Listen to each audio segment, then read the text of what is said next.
Please take your seats quickly, ladies and gentlemen. Thank you. Hello, ladies and gentlemen. Welcome to Tennis Weekly with Joel, Kim and Chris. On today's Tour Catch-Up, sponsored by DownloadTennis.com. Elena Rybakina captures her second 1,000 title of the year. Daniil Medvedev wins his first clay crown. And Rafael Nadal withdraws from the French Open.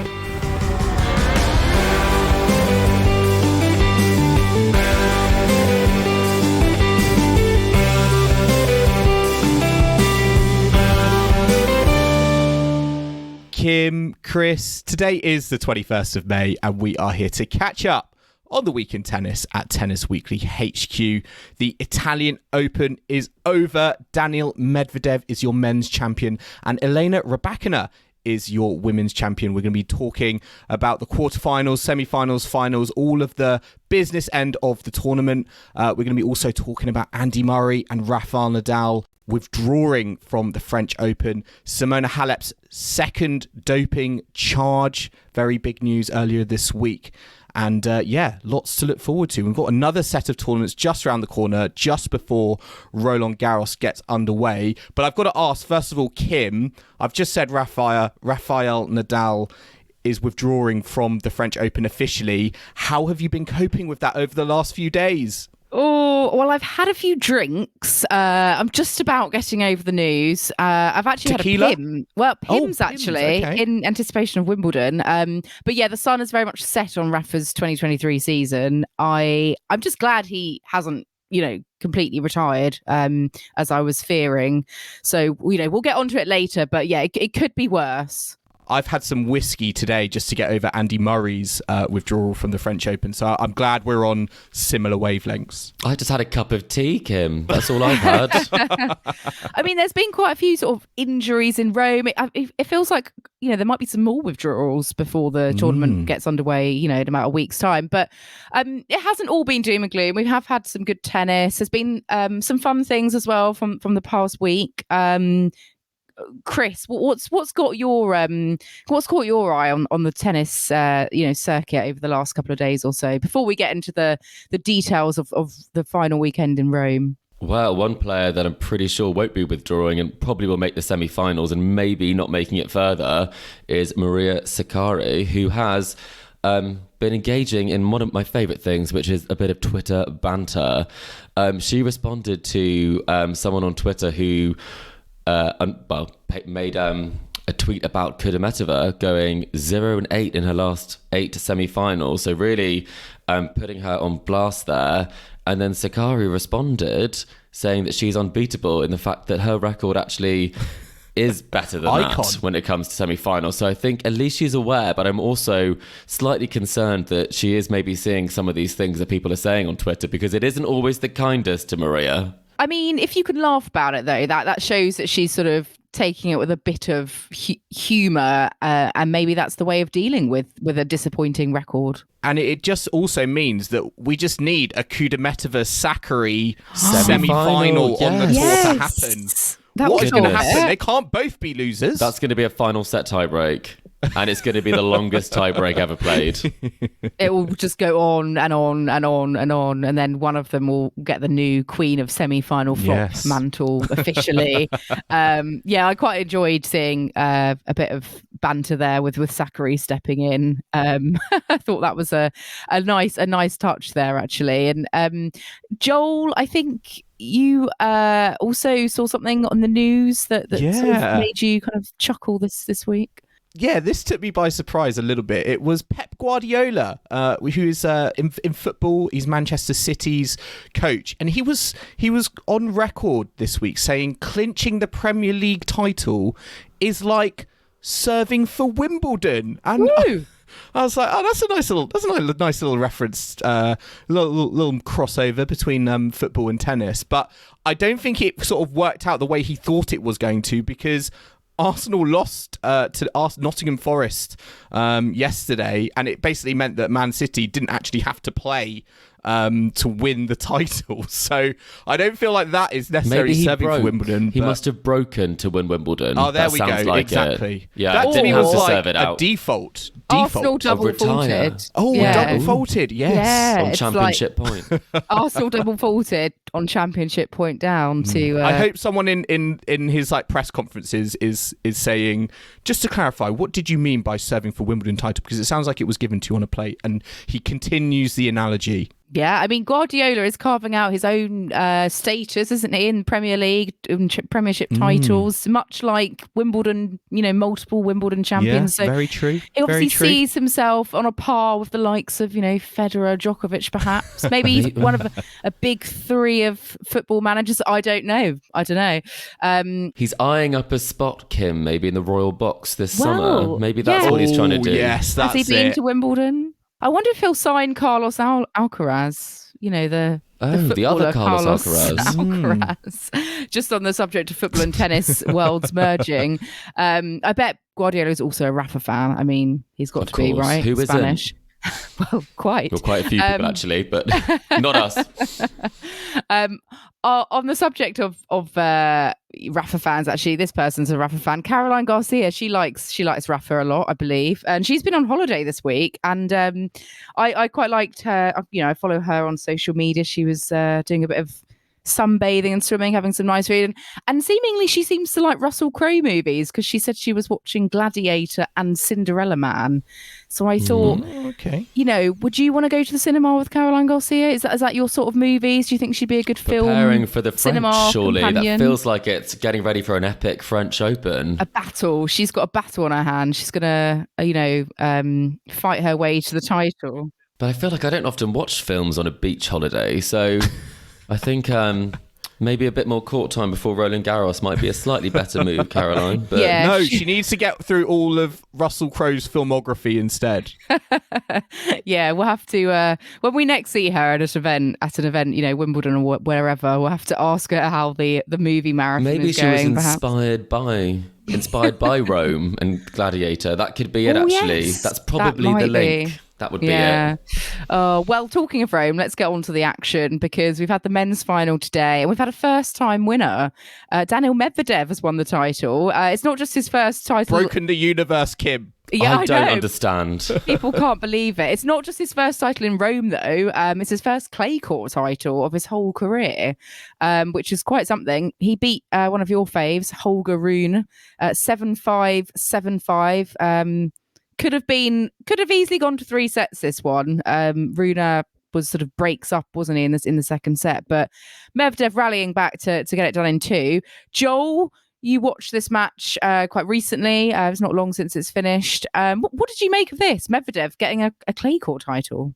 Yeah, it's the result I don't think anyone, was really expecting. But, he was saying afterwards that he was feeling confident going into the tournament and perhaps, not having the pressure on him enabled him to just sort of go under the radar a little bit. And, certainly in this final, I think against Holger Rune, who, had beaten Novak Djokovic earlier on in the tournament, certainly for me was looking like arguably, the slight favourite. But yeah, Medvedev was just kind of fantastic, I think, from the baseline.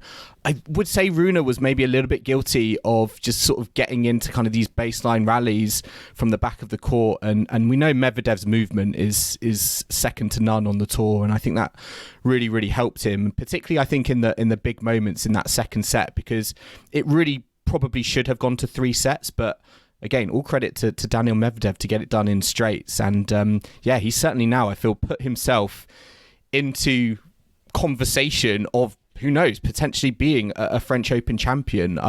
I just think generally this week he's just enjoyed his tennis, on this surface. And that is a far cry, I feel, from last season. We could have, I feel like, a whole book of quotes of him talking about his displeasure for the clay surface. Yeah, and he hadn't even won a match in Rome before. He's played this tournament 3 times, hadn't won a single match. Yet this week he's managed to beat, Tsitsipas, Rune, also Sasha Zverev, producing some of his best clay tennis. And he said he felt amazing out on the court. So I think, going into Roland Garros, is he just peaking on the clay at just the right time? Is this the start of something beautiful for him on this surface? He's feeling confident, and I think earlier on in the season we saw those frustrations, I feel, with some of those tournaments that he was just not enjoying himself on the tennis court. But we'll get on to it later, but the Medvedev dance, for me, it just shows how much fun he is having on the court at the moment. And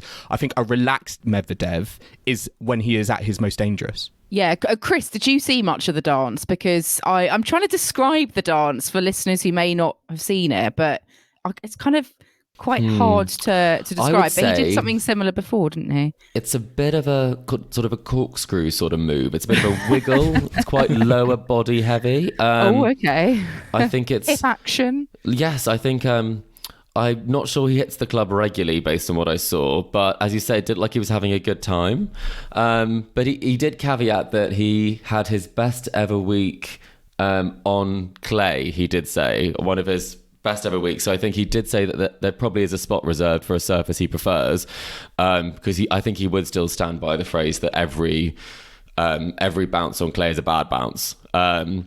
But I think the question I have is, what is it about his game that has turned it around on clay? Because he is returning really well, and I saw that in the Holger match that Holger wasn't serving quite as well at 57% and only winning 51% of points on the first serve, which is very unusual for Holger given the strength of his serve. And was it a case that Holger wasn't able to kind of mix up the serve to kind of put him into some uncomfortable positions? Or was it a case that Medvedev is just on fire, Joel? Yeah, I think for me, Medvedev just executed his game plan better than Rune did. I think you could see in the match that Rune was getting frustrated with himself, and Medvedev, his passing shot was excellent, and I think just made sure that Rune was always feeling uncomfortable, whether it was at the back of the court, whether it was coming into the net.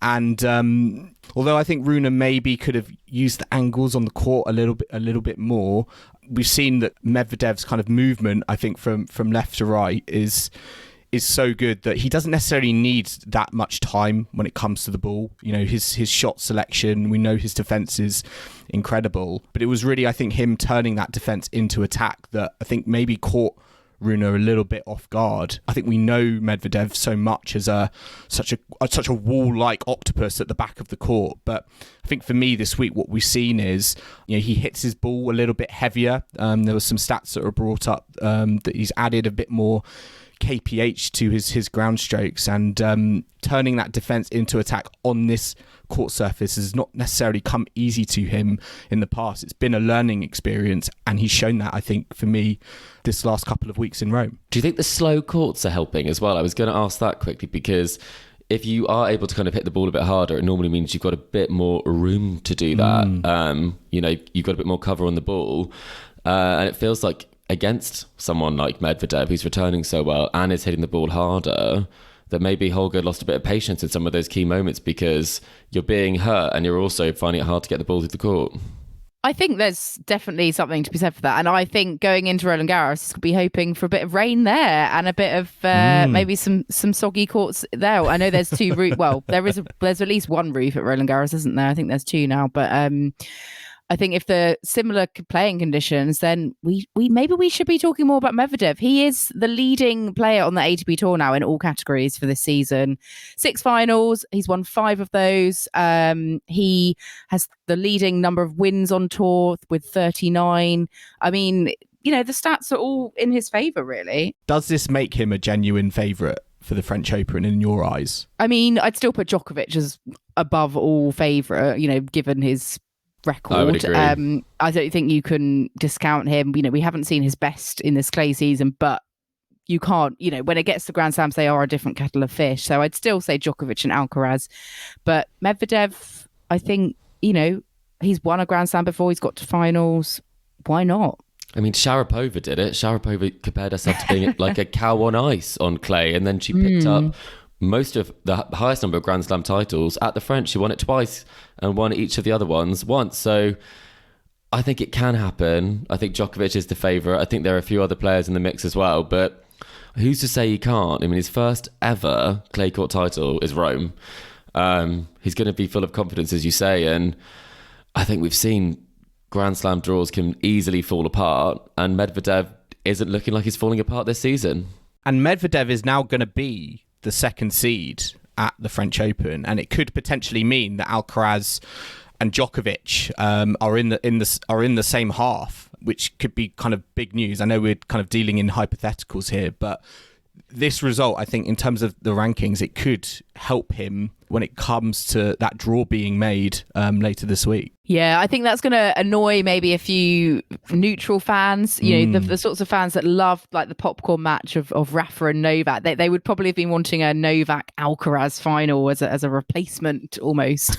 And that may not happen now. I want a Medvedev Alcaraz final, actually, the more I think that would about be quite it. Nice. Yeah, I'd be down for that.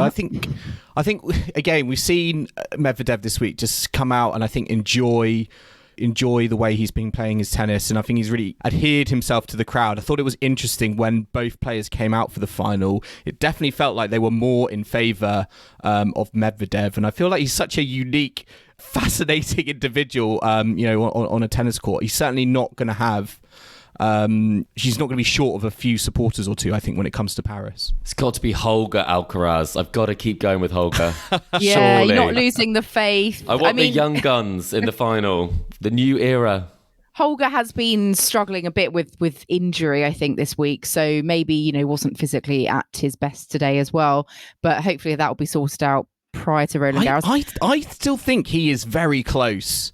I still don't think we should be discounting him potentially as reaching a French Open final. I keep thinking about, Casper Ruud doing it, last season. I can easily see with the tennis that Rune has shown this week, particularly I think in that match against Novak Djokovic, that he is not far off. I don't think. The draw is going to be important in Paris as to where those gaps are going to appear. And I think arguably you'd say some of the favourites are maybe slightly, if Holger's lower down in the seedings, he'd be 6th seeded.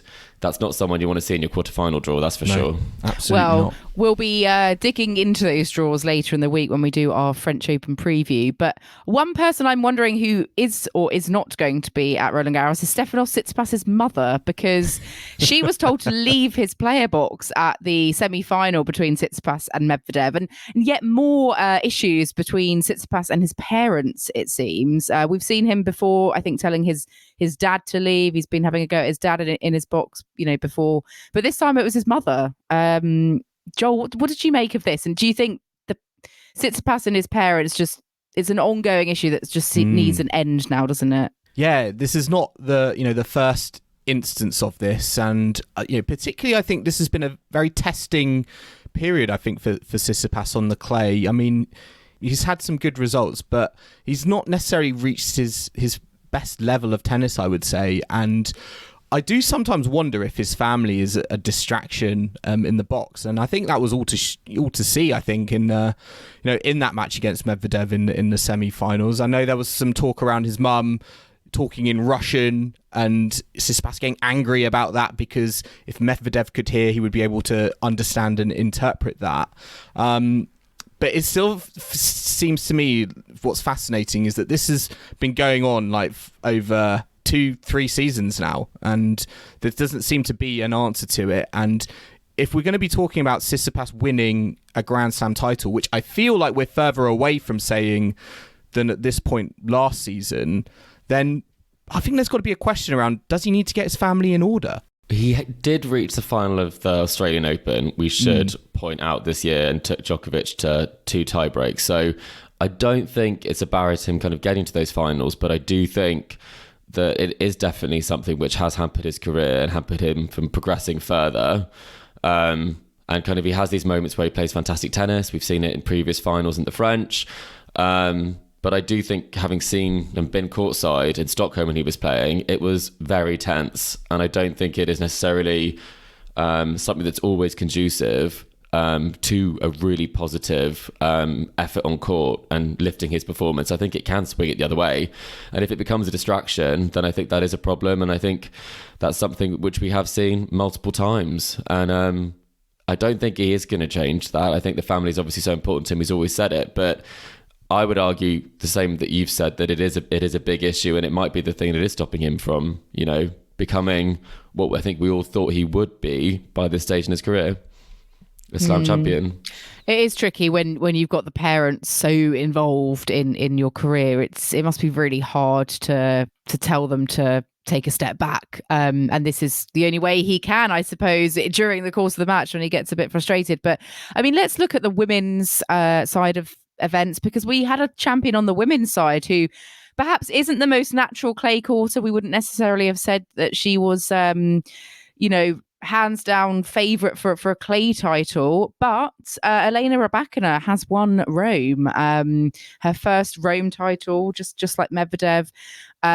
Slightly different final. This one ended prematurely. Her opponent, Angelina Kalinina, retired after one game in the second set with a thigh injury, unfortunately. So a bit of a disappointing end to the final and the women's tournament. But yeah, Elena Rybakina winning a big clay title.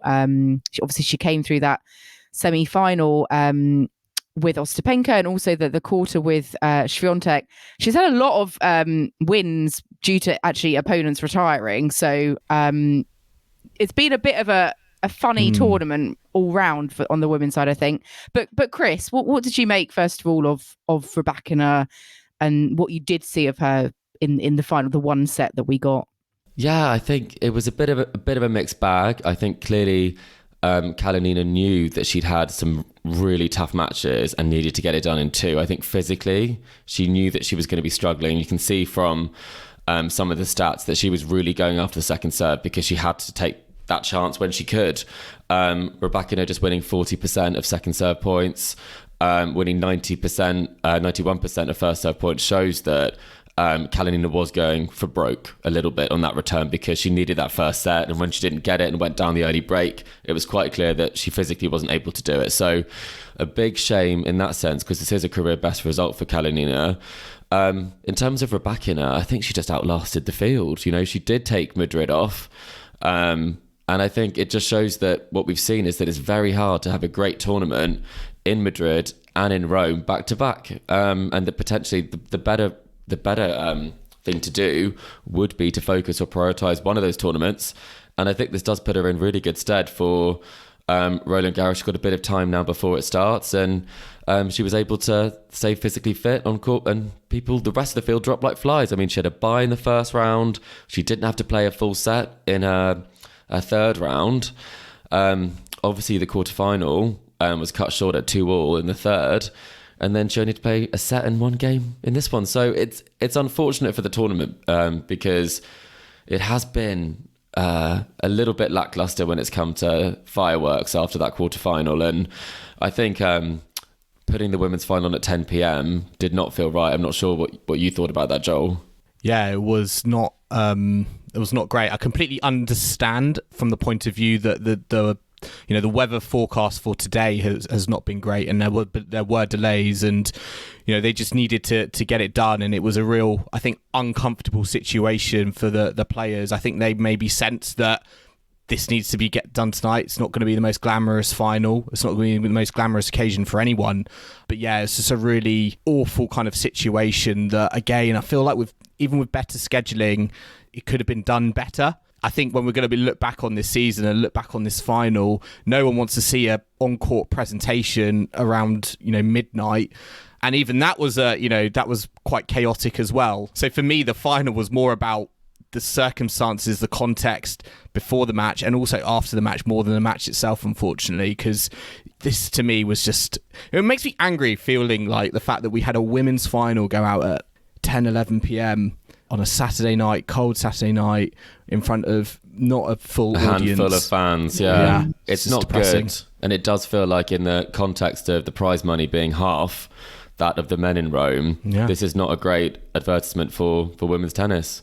And that is definitely, this tournament has definitely had a very unfortunate... It's had different issues to Madrid, but it still ended up in this same sort of chaotic experience, I feel like, and to me it's almost kind of fitting that the champions have been was won on a retirement, and Daniil Medvedev, a player who notoriously doesn't like clay courts. It's almost fitting for how the anti-clay results of the clay court tournament. It has been very odd, but she did play very well in that semi-final in Rybakina's defense. And I would also say she played well in that second set against Iga Swiatek. She was 4-2 down, I think, wrestled it back to a tiebreak and won through. And then, Swiatek obviously she had a thigh injury and called it early on in that third set. So there were glimpses, I feel, of tennis that does make me think, Rybakina could be a Grand Slam contender at the French Open. I'd still say maybe behind Swiatek and Sabalenka, but I don't really know, what Swiatek we're going to get now, given, how it ended for her in Rome. Yeah, she also had to retire due to a thigh injury. A lot of thigh injuries going on, but she has said that she's booking her flight to Paris, so she endeavours to be at the French Open to defend her title. But I mean, the clay court tournaments have been split so far. Swiatek winning in Stuttgart, Sabalenka winning in Madrid, and now Rybakina in Rome. Do you think the winner of the French Open is coming from either one of those three players, like our new kind of so-called big three on the WTA Tour? It'd be tough to bet against it, I would say. I think with those three, you have an awful lot of the big titles this year have been the finals have been contested by them. Obviously, Australian Open final as well. And then on clay, they've all shown some really good form. So I think, especially with Iga's previous form in Paris, I think she still goes into it the favourite. There is much more of a question mark this season because she's not sort of absolutely strides ahead of everyone. I think she still really needs to bring the top of her game that she played last season, because I think the rest of the field has caught up a little bit. But if I would find it tough to bet against a French Open winner coming from outside of those three.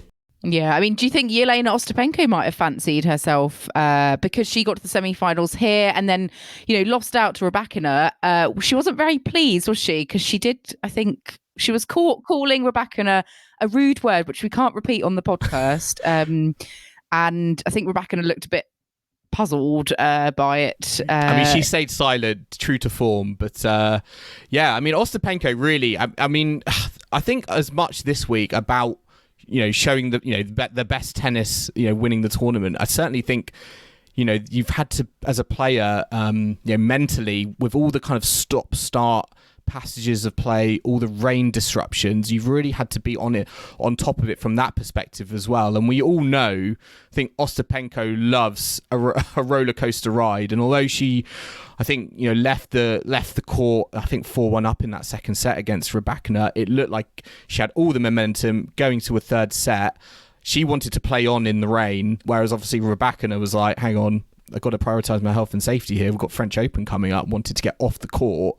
And I think that's where that kind of frustration came from. And it ultimately got the better of her. And I think, we all know this, but, Ostapenko, I think in terms of the tennis she has shown, I think to me, she can mix it with players like Sabalenka and Rybakina and Swiatek, but her mental game is just so weak. She's distracted so much. I feel like she's become a little bit of a kind of a pantomime villain. Her death stares with the umpires, talking to the other players.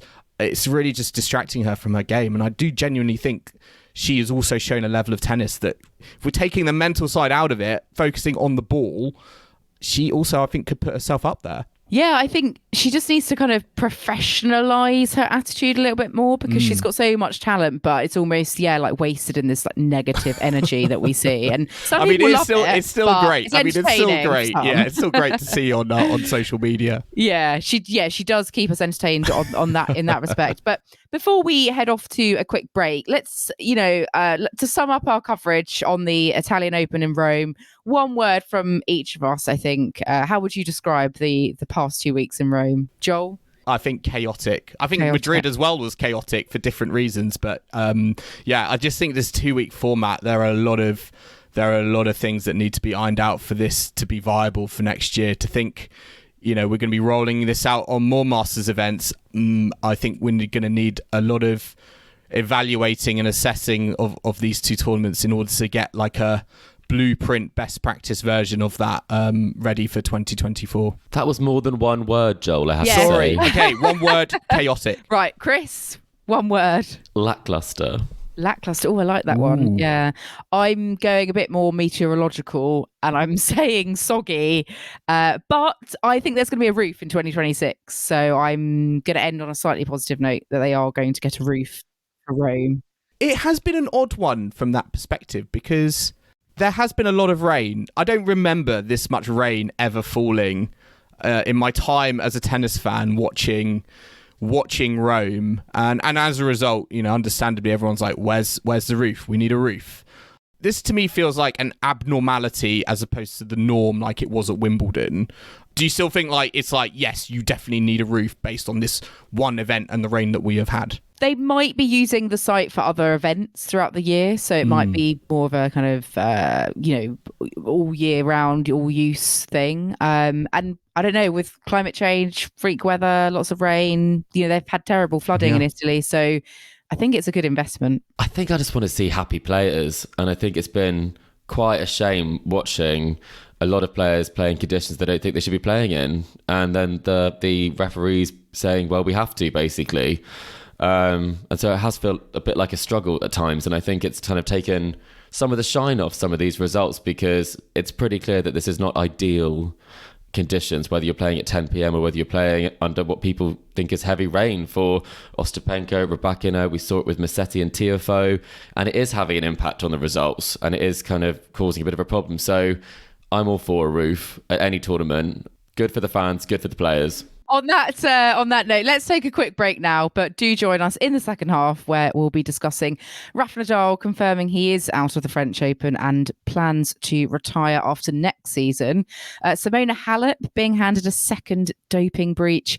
And we'll also look ahead to the last round of tournaments before Roland Garros begins. So do not go anywhere.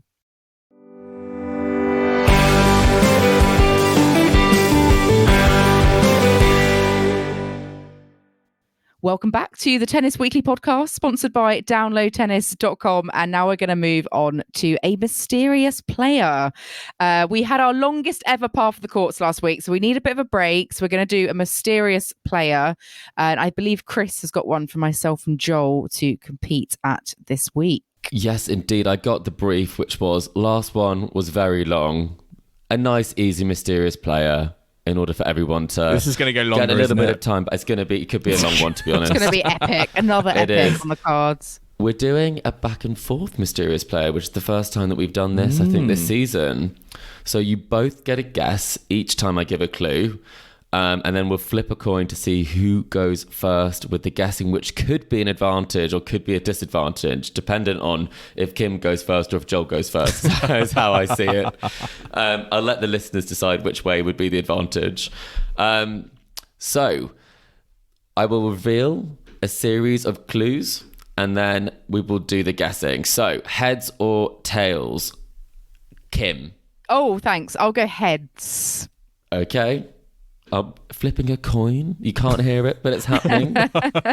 I need to get a sound effect for the coin flip, don't I? It is tails. Oh. Yes, already winning.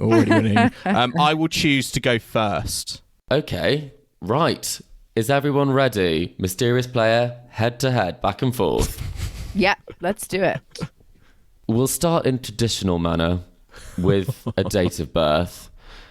I was born on the 27th of December, 1984. Okay, 84, so 94, 14, 24. So it'll be 39. Okay, so they're probably recently retired.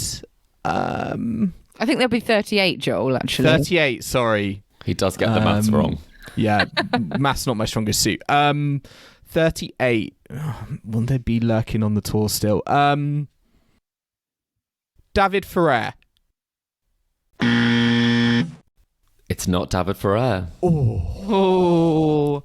Now I'm thinking Spanish retirement as well. I've just given you a date of birth, guys. There's a whole narrative that's been invented. Nicolas Almagro. I'm not Nicolas Almagro. That is rogue. I love how already we're locked in. There's Spanish. Are you ready for your second clue? I'm currently ranked at 200 in the world. No. 38 and still ranked 200. Could be doubles, could be singles. Oh, I think it's no. I think this is wrong, but I'm going to say it anyway, because I think he recently retired. Is it Daniil Nestor? I think he's older than 40. I think we've had a Daniel Nestor incident before, Joel, when you said he was still playing on the Canadian Davis Cup team. I can tell you it is not Daniel Nestor. Okay. Daniel Nestor is 50, I can confirm. Daniel Nestor's 50. Wow. And he's not currently ranked at 200 in the world in anything. The over 50s, maybe? He'll be chuffed you've shaved 12 years off him, Joel. He's looking good.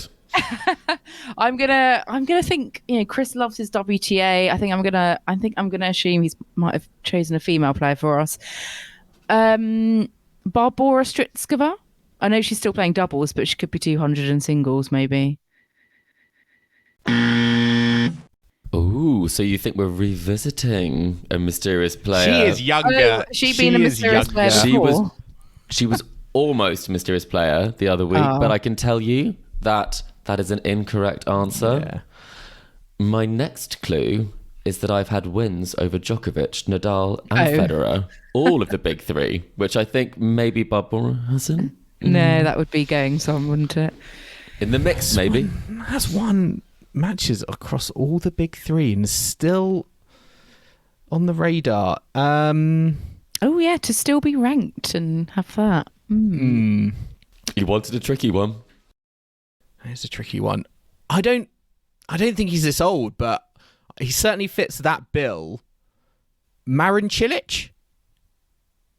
He is not that old. And Marin Cilic is ranked higher than 200 in the world at the moment, but okay. I like where you're going with it. I like where you're going with it. He'd been injured. Yeah, I thought he'd dropped down the rankings. Yeah. There's a logic. Go on, Kim. I don't think this player would still have a ranking of 200, but is it David Nalbandian? David Nalbandian is retired, so this is... Last week we impressed. This week we might do the opposite. My career high was number 6. And would you like the date of my career high? I think we might need a bit of help. Oh, yeah, yes, let's go. so. Let's go for The that. 5th of January 2009. Oh, this is getting... I feel like I should be getting this. You're not far off, any of you, except for WTA. Thomas Berdych? He's not that old, is he? I don't think he is, but that's not a bad guess. Not a bad guess. I can confirm it's not Thomas Berdych. Kim, put Joel out of his misery, please. I think we weren't far off on our first bout of You weren't answers. far off. I'm just thinking if this person was ranked 6 in 2009, he did quite well at the old Australian Open that year. And we do mention him a fair bit on the podcast. Fernando Verdasco. I can tell you that is an incorrect guess, though. Oh, I has thought he that not was beaten right. Djokovic? I thought that was right. There was a no. logic. There was a logic that I thought you might be getting it, but we continue. I'm a former French number 1. Okay. French, not Spanish. This is pressure. Joel, this is clutch. There's a few people this could be. 200. It's not Kristina Mladenovic. I'm going to say... Did he reach number 6 in the world? Drum roll, please. No. I'm going to have to push you. Is it Gilles Simon? It is Gilles Simon. Yes! Come on. Well done. Is he still got a ranking then? He's not retired. He still has a ranking. He did say his last match he had played it, and that was against Felix Auger-Aliassime was his final match. He'd lost that one, but he did have that very good run where he beat Andy Murray earlier this year before he bowed out. So Of course, yes.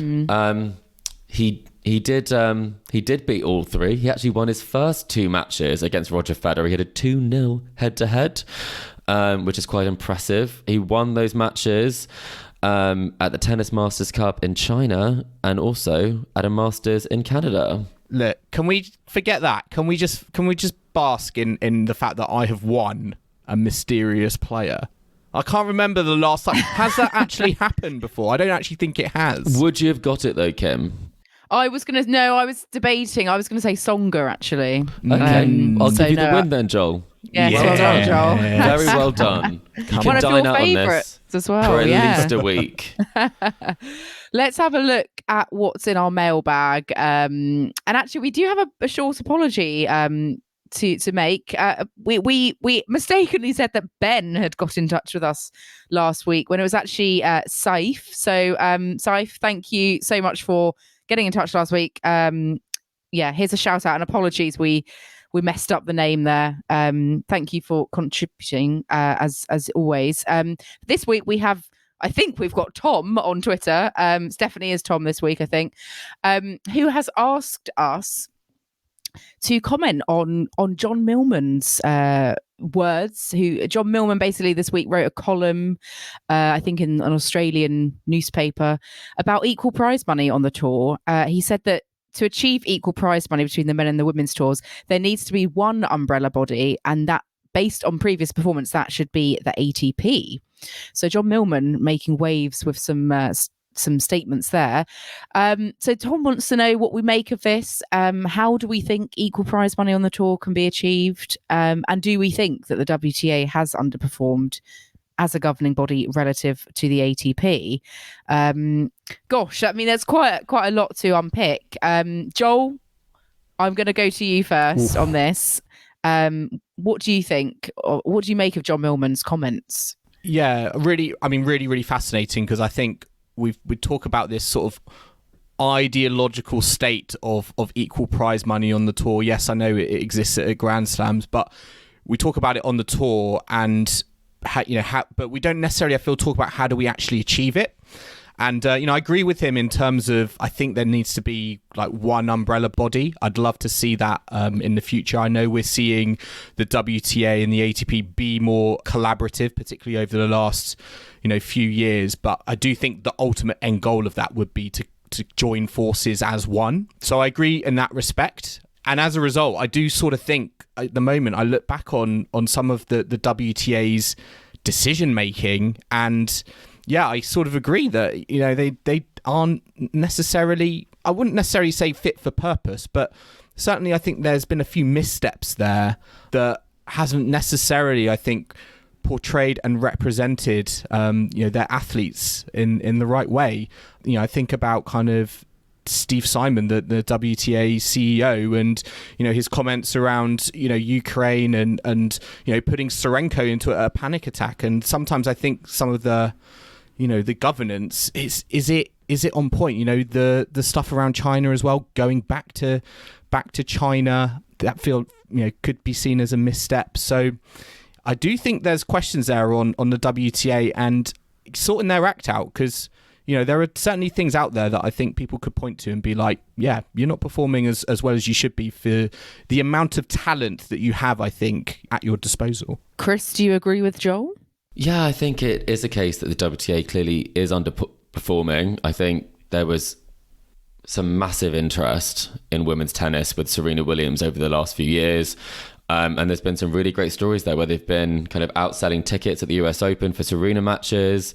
And I think it's something where there hasn't necessarily capitalised on some of that interest when it comes to equal prize money and kind of the level of profile of some of the female players on the tour. And I think a big part of that is obviously the institution that should be making sure that these people do sell tickets and people do have awareness of them, because it's definitely a case that Rome has highlighted, and we've talked about it quite a lot, that you would never think for the same tournament it would be half the prize money.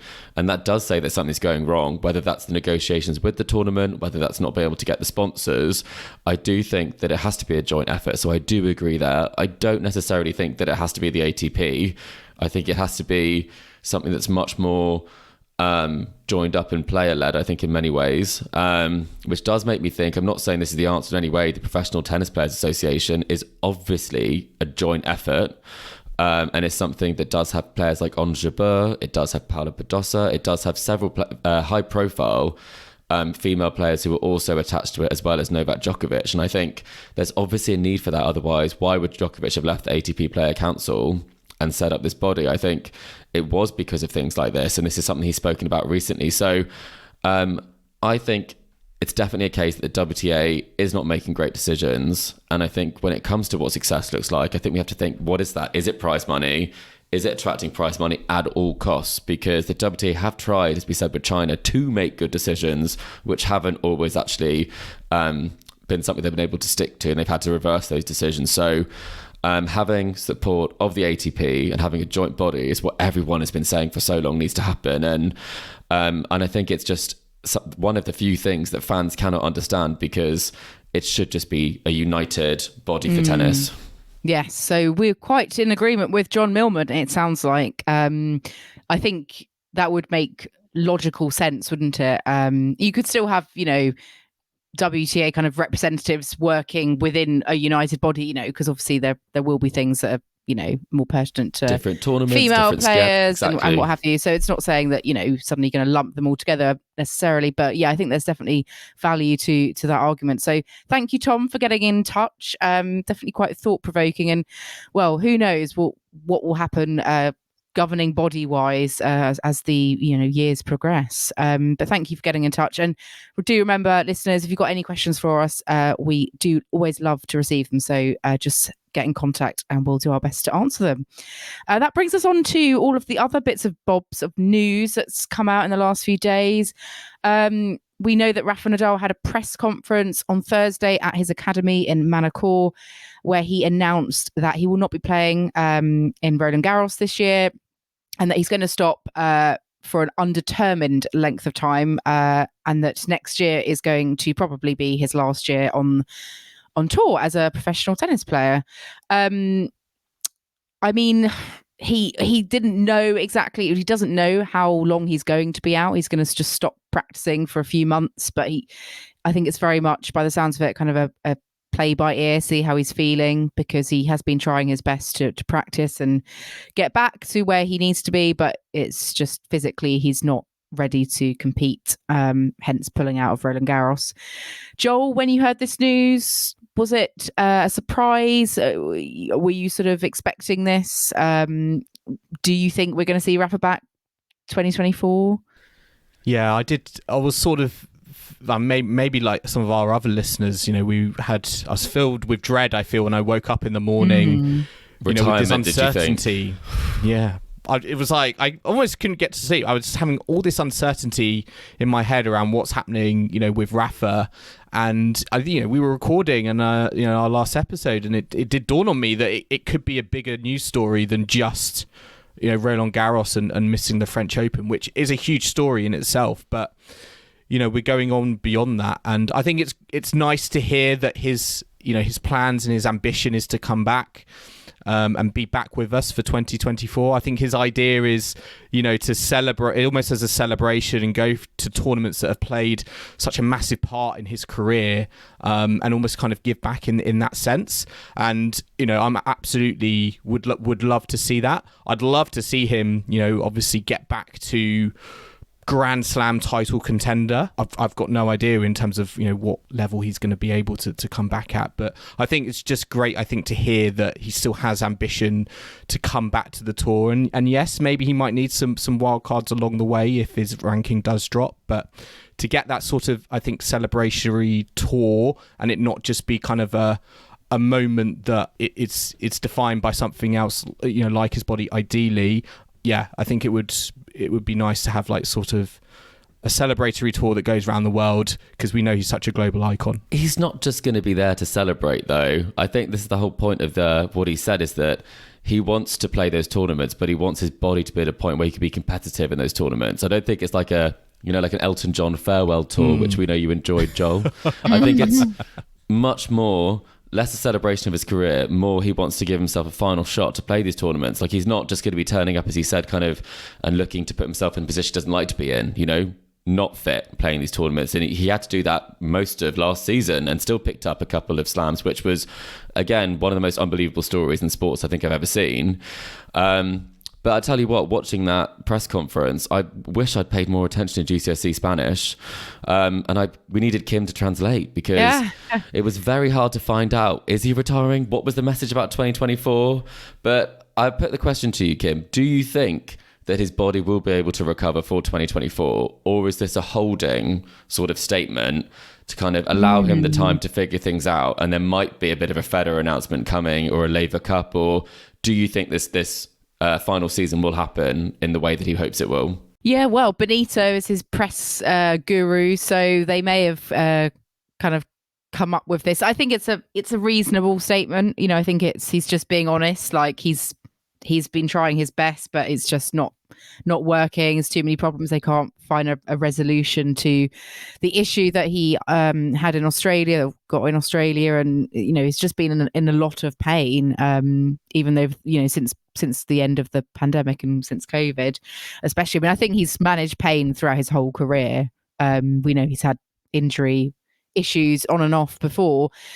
I always thought that he wouldn't, you know, he'd do a sort of farewell tour. I always thought it would be a sudden thing, because I don't think Rafa's one of those players that, wants to just sort of be on the tour, kind of messing around, you know, glorifying and, you know, relishing kind of everyone saying goodbye and celebrating him. I always, like he wants to be there with a chance to win things. So I think, like you said, this is more him giving himself the best possible shot at next year as a sort of one last hurrah, but only if he's going to be able to actually compete. Otherwise, the love of the competition and the game isn't, you know, it's not going to be there. So I think we'll have to just, I know it sounds cliche, but wait and see. And I will. Everything crossed. Keeping everything crossed. I'm maybe going to try and go to a few more tournaments next year to see him play, hopefully, you know, one last time. And I think, you know, it's certainly, you know, more positive than I you know, we were all fearing. We all feared the worst, what exactly. If this is the final announcement. So, we'll sorely miss him at the French Open this year, especially. Won't be the same. It will not be the same. And I mean, another player who's also withdrawn, not quite with the same gravitas, no offense, Andy Murray. You know, he hasn't played the French Open. He's a 14-time French Open champion, is he not, Andy Murray? Have I got that wrong? Hey, sorry. That, yeah, he's withdrawn as well, but that's to focus on grass court season, which we all advised him to do, did we not? A few weeks ago. But funnily enough, he has actually won a clay court tournament, you know, in this build up, but only the challenger level. It's been a very up and down clay season, I think, for Andy Murray. Obviously the high of winning a challenger tournament, but not winning a match, I think, on the ATP tour proper, on the clay court. And I think that was really the writing on the wall. And he obviously feels that, you know, better preparation for Wimbledon will probably be suited to getting on the grass courts earlier. Maybe seeing him at the Surbiton Trophy like he did, you know, last season. I think what's interesting is, you know, he's very close, within reach of being seeded, and that's got to be a target for him, you know, coming up with Wimbledon. And I would have always thought, you know, there was in his mind, because obviously there are more ranking points available at the French Open, but to me it's interesting that he's going for a smaller tournament that he thinks is probably going to put him in better stead than kind of chasing things when it's not necessarily gone his way. You know, as we've seen in the ATP tour level tournaments he's played in so far on the clay this season. Is it about the ranking, though, with Murray? Would be something that I think we see these great moments at the Australian Open, great wins at majors, really amazing moments in tennis memories that he will hold forever, where he is able to show he's really competitive. And I don't necessarily think it is about getting the ranking up rather than having those. I think he would want to be seeded, though. You want a good draw, without question. But I think it's more the reason why I dropped down to challenge level is to get the match practice. You don't want to completely skip a whole season, because then it's that much harder to get those results. So I think it probably is a case where he wasn't seeing the results, and it makes sense not to prioritise the French, get more time on grass. But I think it's more about getting in the best position for Wimbledon than getting the ranking up, which I think we all agree makes perfect sense. I mean, it would be great if he could get a seeding for Wimbledon, because I think that would. Can't they just the best shot? Seed him? They still do that, don't they? No, I think they stopped doing that. You just make the calculation. The grass court power rankings. Yeah. Andy Murray factor. at all Yes. fishy, would it? Well, we'll see if he gets to the seedings or not. Just before we kind of look to the last set of tournaments before Roland Garros, one player who's having a terrible time of it really at the moment is Simona Halep. We haven't seen her on court for a long time, and that is due to the fact that she was charged with a doping breach, but she's also just been charged with a second one. So the first one was for testing positive for a substance called roxadustat. The second one is due to irregularities in her athlete biological passport. So this announcement just adds another layer to an already kind of negative, sad, negative, frustrating situation. Obviously, a lot of interest in this. The process is still ongoing. Halep is continuing to say that she's innocent, but 2 charges doesn't look good, does it? Joel, what do you think there's any way back for Simona Halep? Are we going to see her on a tennis court ever again? I mean, it's added, I feel like, a whole new level of complexity. Of course, I'm not a specialist in this. I'm not an expert in this field, but to have this come at a time where she was no doubt thinking, I just want to get back on the tennis court, has just put her even further, what probably feels like, from that reality of getting back to her day job. So it's incredibly frustrating, and you got to ask yourself, if there's 2 charges now, one maybe could be a mistake or whatever, but if there are 2, in my book, does that, for the doubters and the naysayers, that's going to be a more fuel, I think, to say, actually, hang on. I get that Simona Halep is an incredible individual and she has all these values, but for 2 breaches, I think more questions are being asked. I'd add to that, Joel, that I think it is something that when you have got these incidents where it was the A and the B test that both came back positive at the US Open, and then there is this additional charge that's been brought in. I think something that I have been thinking about is that when Simona went to the press and went public, she would have been aware of this. And I think that's something that was not full transparency there. It was very much from the case of, why is this taking so long? But obviously an additional charge is something that would require additional potentially additional time. I'm not saying that would necessarily impact each of the individual ones, but I do think there is something that's a lack of transparency coming from Simona Halep on some of these pieces, by saying that she's already established the contamination and of the test, and that hasn't been established. They have not had the hearing. And so I do think that when it comes down to it, I think we need to let the process take its course, because all we know is that these have not been explained, and there has not been an explanation that has been heard and has been ruled on. But in terms of the way that Halep has handled it, I do think that it's been one of that has misled a lot of her fans who were not expecting this news to come. Yeah, it's leaves a sort of bitter taste in the mouth, doesn't it? And we'll await further news. I think it's scary because, for me, when this news hit, for me, it's like careers are at stake here. The reputation of the sport is at stake, which Simona Halep is throwing under the doping officials by saying that none of this is legit. And I think that's the bigger picture problem, because clean athletes playing sport is so important to the integrity of the game. And this does go bigger than her career by saying that there's a conspiracy at work here. Yeah, tall words to bandish around, isn't it? Strong words, yeah. We'll have to see what the next steps are when we get further announcements, and we'll, of course, keep everyone up to date on the podcast as they come in. Let's have a quick look at what tournaments are going on this week. We've got Geneva, Lyon, Strasbourg, and Rabat. Well, let's go to Geneva first of all. We've got Zverev taking a wild card into that one. Casper Ruud is the top seed. He's back to playing his 250 events on the clay, which I know Joel is very pleased about. Well, hang on. I mean, we haven't spoken actually about. It was great to see Casper Ruud finding some form and getting to a semi-final. I think he'd be a little bit disappointed being a set and a break up on Casper Ruud on Holger Rune, but I think hopefully he might be looking to continue that form. Interesting to see Zverev, I think, take a wild card. He obviously feels that the level he's showing is just not where it needs to be at the moment. He needs extra match time. Yeah, and in Lyon, Jack Draper is back. Cam Norrie is there as a second seed. FAA is the top seed. Brandon Nakashima's back. Woo! I think he was injured, so he was out for a while. So yeah, quite a lot of events going on in sort of the, not too far from Roland Garros, France, Switzerland. And then down in Morocco, we've got a WTA event.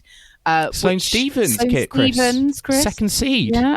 Against Zvonareva, who I didn't realise was still playing. Well, she's recently come back. She had some double success on the tour this week. And I mean, that's a pretty blockbuster match over in Rabat. Yeah. I think I'll be watching, that's for sure. And that's actually a very tough quarter. We've got Sara Sorribes Tormo, we've got Leila Annie Fernandez in there, Zvonareva and Stephens. So if you're in Rabat, I think it will be very entertaining. And I do I saw Sada Nahimana, first ever Burundian to play in a WTA main draw, which is pretty cool, I think. Out in Rabat as well. That is very exciting. Got a qualifier as well in the first round, so maybe could become the first ever Burundian into the second round of the WTA main draw. Records we wish are her falling. all the best. We've also got the Strasbourg event, which is another WTA 250. The top seed there is Magdalenette, and second seed Elise Mertens, who is playing Sue Shea in the first round, who is her ex-doubles partner. So it's exciting. Always love it when doubles partners and former doubles partners face off in singles. Yeah, potential grudge match if the doubles partnership ended badly. There's always a hug at the end, though. Yeah, there will be. But it's great. I mean, Sue, I think she came through qualifying. So, she's had some matches already. So, yeah, she seems to be in good form. So we'll be back later this week to preview the French Open once the draws have been announced. And we'll be giving our tentative predictions at that time. Collector set will be Collector revealed set will be back. as well. Yes. That will be back for everyone to have a crack at. So yeah, we'll enjoy these tournaments whilst they happen, and we'll be very much looking forward to our next Grand Slam of the year. Yes, listeners, I hope you've enjoyed our latest episode of the Tennis Weekly podcast. Remember to subscribe to us to stay up to date on all the action to come from the ATP and WTA tours. We're on Apple Podcasts, Spotify, and all major podcasting platforms out there. And if you like what you're hearing, then make sure to leave us a rating and review on Apple Podcasts or Spotify. You can also follow us on social media or email the show. We're on Facebook, Instagram, and Twitter at Tennis Weekly Pod. You can email us on tennisweeklypod@gmail.com or check out our website, tennisweekly.co.uk. And we will be back later this week at Tennis Weekly HQ for our French Open preview. So I hope you can join us for that. But in the meantime, it's goodbye from Kim. Goodbye. It's goodbye from Chris. Goodbye. And it's goodbye from me. We'll see you again soon.